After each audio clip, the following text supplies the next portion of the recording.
Hello students, I am your educator Ritu. We will learn a topic which covers following points. That is, how many different kinds of gametes will be produced by plant or animal in a cross. How can we determine the genotype of offspring in a cross. Third, how can we determine the different kinds of gametes in a genotype.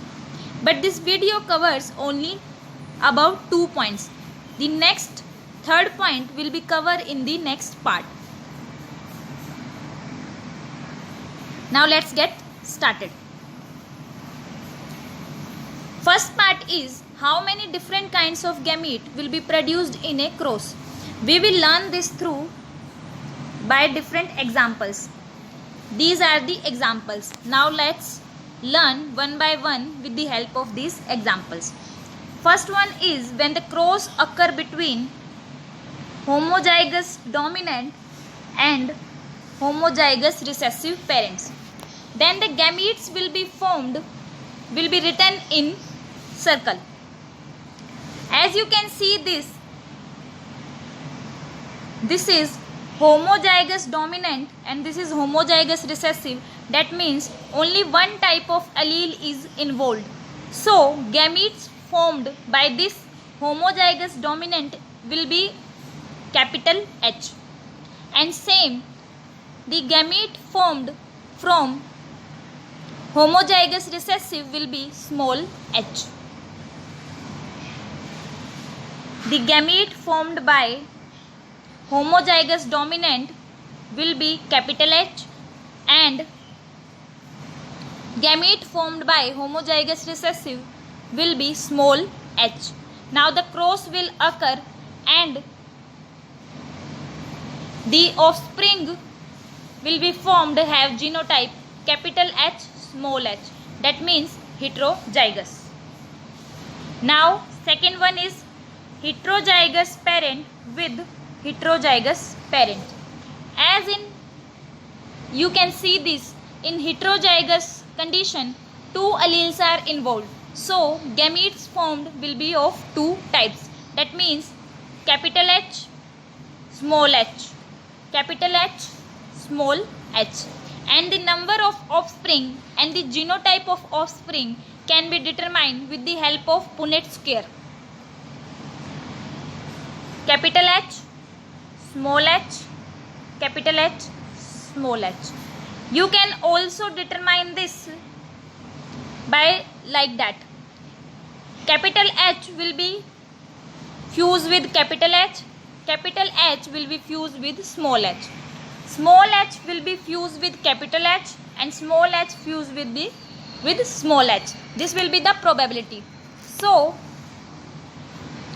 the offspring will have the genotype like that: capital H, capital H, capital H, small h, capital H, small h, and small h, small h. These are the offspring and these are the gametes in this condition. Now the third one, capital H cross with capital H, small h. This is homozygous condition, this is heterozygous condition. In homozygous condition only one allele is involved, so gamete will be this type. In heterozygous condition 2 types of alleles are involved, so the gametes will be capital H and small h.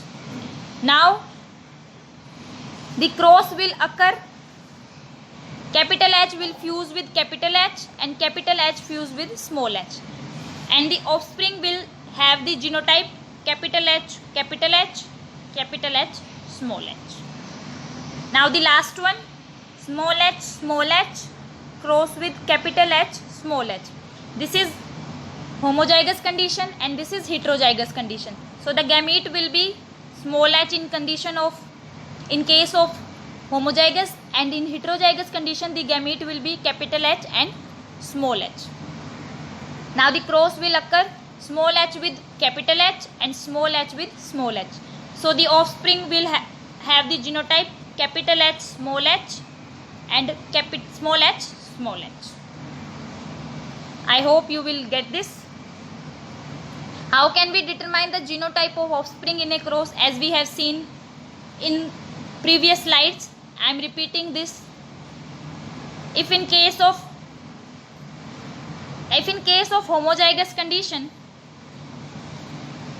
if parents are homozygous, then the gametes will be capital H, small h, and after fusion the genotype of offspring will be capital H, small h.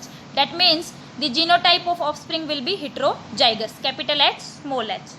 In the second case, when heterozygous, both parents are heterozygous, then gametes will be capital H, small h, capital H, small h. Then the genotype will be determined with the help of Punnett square also. So we will draw a Punnett square, and here we will write the gametes. So the gametes will be capital H, small h, capital H, small h. Now the cross will occur, capital H with capital H, capital H with small h. Similarly, small h with capital H and small h with small h.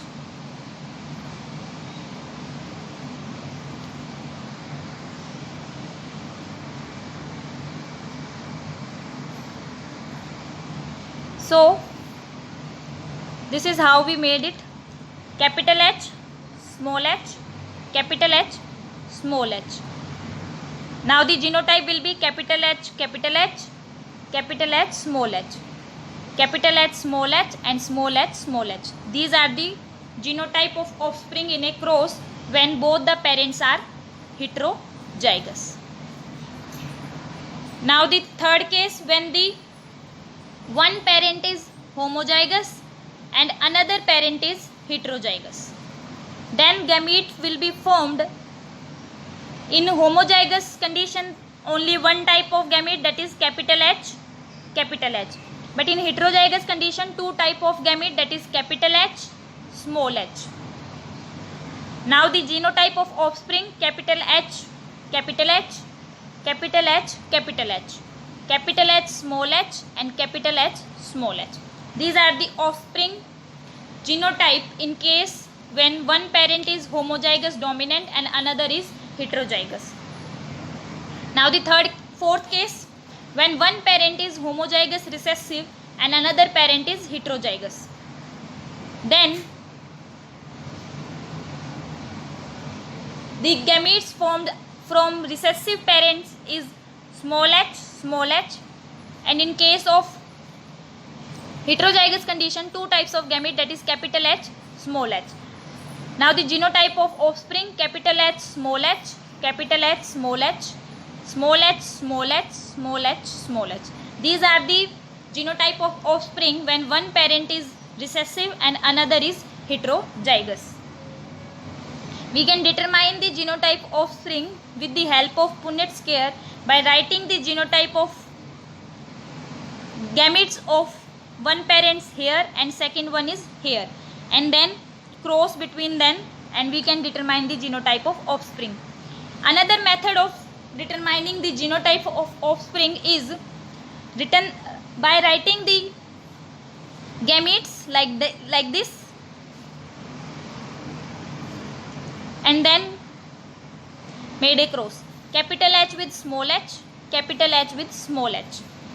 This is the probability that this H gamete will have the probability to fuse with this small h and with the same probability with this capital H. Similarly, this capital H has the same probability to fuse with small h and with small h, and the offspring will be have the genotype like this, capital H, small h, capital H, capital H, and from this capital H, small h, capital H, capital H. By this method we can also determine the genotype of offspring, and by Punnett square also we can determine the genotype of offspring.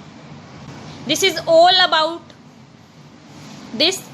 In the next video we will learn about how can we determine the different kinds of gametes in a genotype. Till then, thank you so much. If you like my work, then please subscribe my channel. Thank you so much.